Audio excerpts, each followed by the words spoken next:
안녕하세요. 방캐닉입니다. 오늘은 림브레이크 세팅에 대해서 설명을 드리기 위해서 영상을 시작을 했습니다. 요새는 대부분 디스크 브레이크로 대세가 전환이 되고 있죠. 요즘 나오는 자전거들은 이제 좀 저가형 자전거들도 디스크 브레이크를 채용하는 경우가 많습니다. 그런데 아직도 림브레이크 자전거는 이제 많이 돌아다니고 있고, 이제 시청자분들도 림브레이크 가지신 분들이 많으실 거예요. 요즘 자전거를 사더라도 이제 가볍다는 이유로, 그리고 림브레이크의 그 제동감, 그게 좋아서 림브레이크를 또 고집하시는 분들도 계시고요. 그래서 이제 많은 분들이 림브레이크를 사용하시기 때문에 어떻게 하면 좀 더 부드럽고 일관성 있는 제동력을 가질 수 있는지, 그거에 대해서 총 3가지를 설명을 드리겠습니다.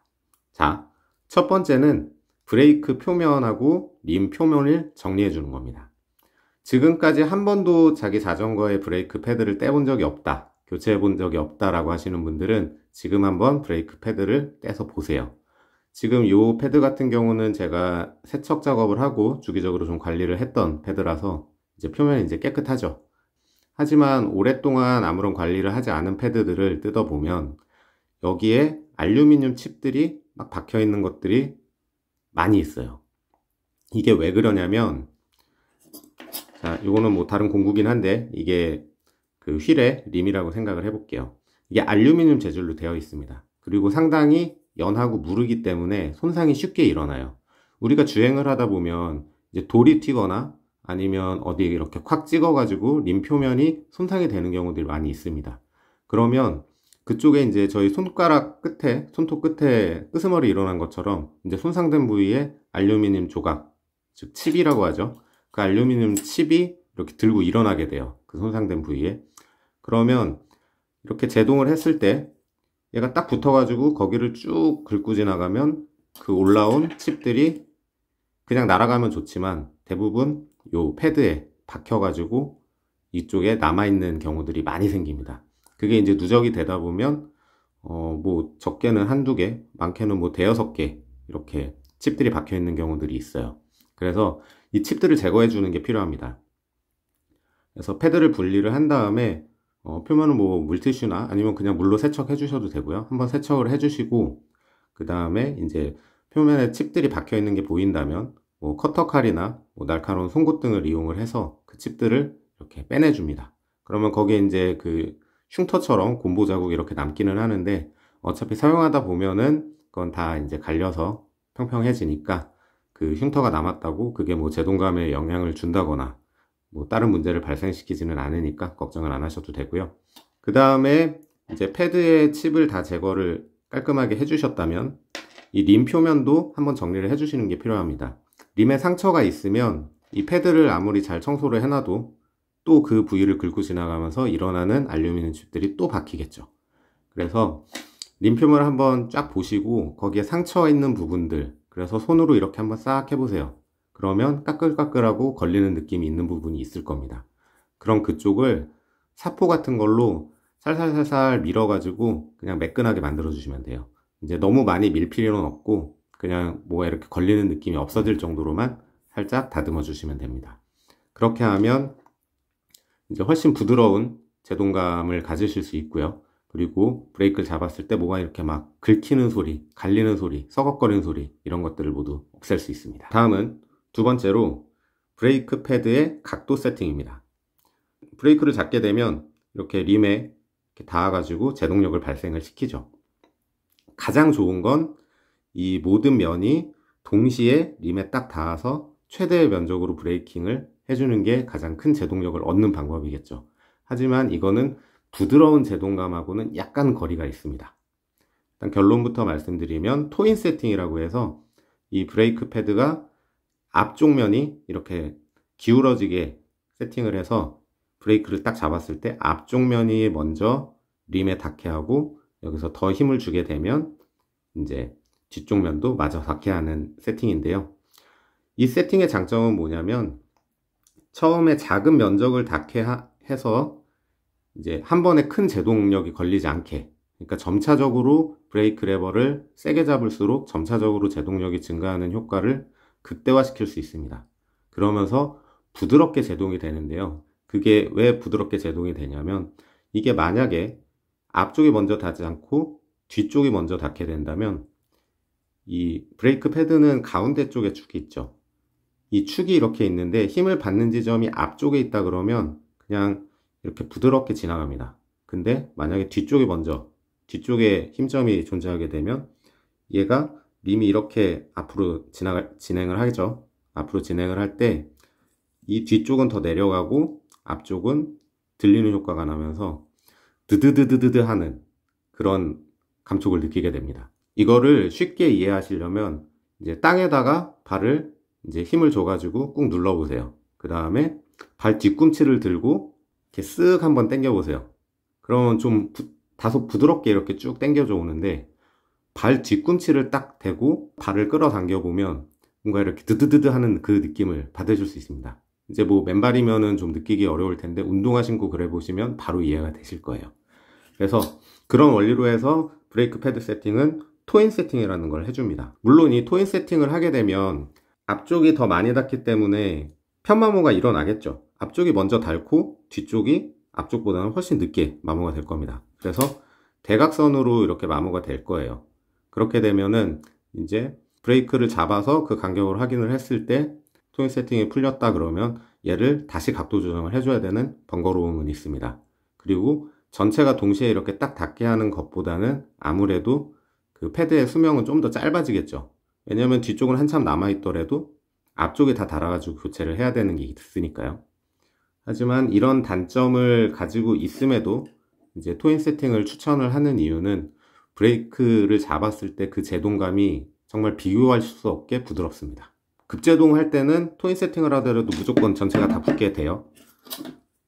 이 토인 세팅의 핵심은 앞쪽이 먼저 닿게 하는 거지 꽉 잡아도 뒤에는 이렇게 뜨게 하는 게 아닙니다. 앞쪽이 먼저 닿고 더 강하게 이제 브레이크를 잡으면 뒤쪽도 와서 마저 붙어가지고 전체 면적으로 제동을 하는 게 토인 원리이기 때문에 뭐 제동력 자체는 그러니까 전체적인 제동력 자체는 크게 문제가 없죠. 하지만 초기에 살짝 잡았을 때는 이 적은 면적이 접촉을 하기 때문에 이렇게 좀 부드럽게 감속이 되다가 뭐 급박한 상황이다. 더 큰 제동력이 필요하다 그러면 더 꽉 잡아주시면 그때 가서 이제 100%의 제동력을 발휘할 수 있는 겁니다. 뭐 정리하자면 토인 세팅이 이런 편마모라든가 세팅을 계속 이제 봐주면서 맞춰줘야 된다는 단점은 있지만 제동감이 부드럽기 때문에 이 토인 세팅을 추천드립니다. 자, 그럼 이제 토인 세팅을 어떻게 하는지도 알려드려야겠죠.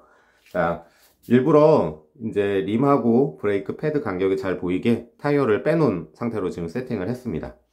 일단 이 패드 하나를 분리를 해볼게요.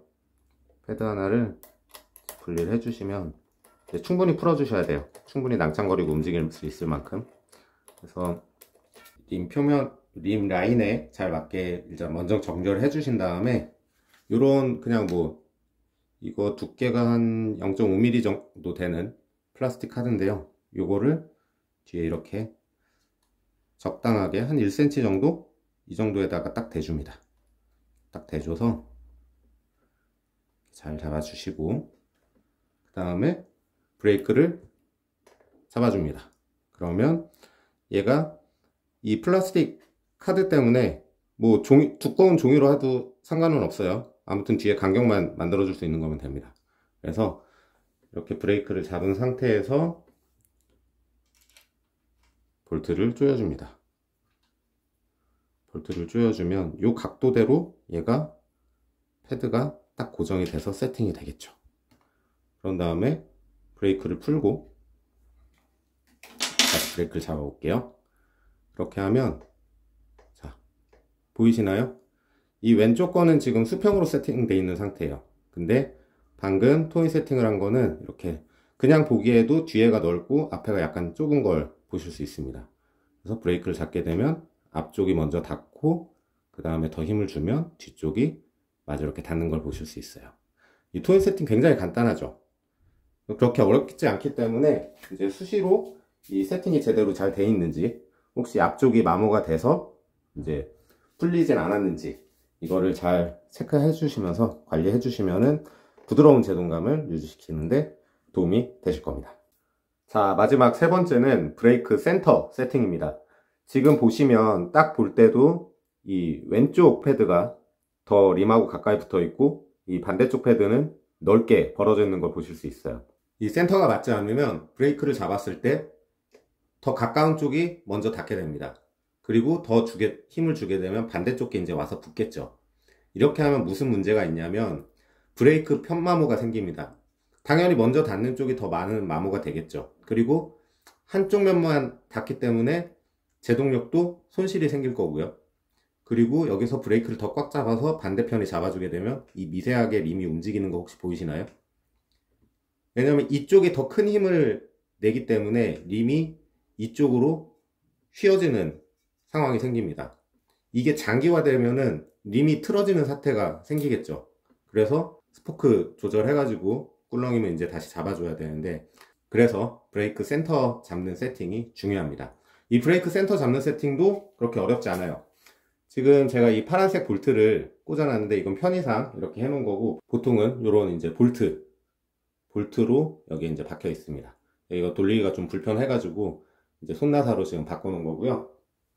그래서 위치는 뭐 브레이크 모델마다 조금씩 다르지만 대부분 이 위치에 있고, 뭐 올테그라 6800 같은 경우는 뭐 이쪽 옆에 볼트가 있기도 해요. 그래서 볼트 위치는 상이하지만 기능은 다 똑같습니다. 그래서 이 볼트를 조여주거나 풀어주면 이게 미세하게 좌우로 간격이 이동을 해요. 한번 돌려볼게요. 지금 조이면 왼쪽에 더 들어옵니다. 그럼 반대로 돌려야겠죠. 반대로 돌려보면 자, 이쪽 패드가 더 이쪽으로 가는 걸 볼 수 있습니다. 그럼 이거를 잘 보면서 적당히 양쪽 간격이 동일하게 나오는 지점을 찾아서 초기 세팅을 하고요. 그 다음에 브레이크를 살짝 잡습니다. 그래서 어느 쪽 패드가 먼저 닿는지를 보는 거예요. 그래서 여기서 또 세부 조절을 해가지고 그 간격을 완벽하게 맞춰주면 됩니다. 그래서 이 양쪽 간격이 똑같게 딱 맞았을 때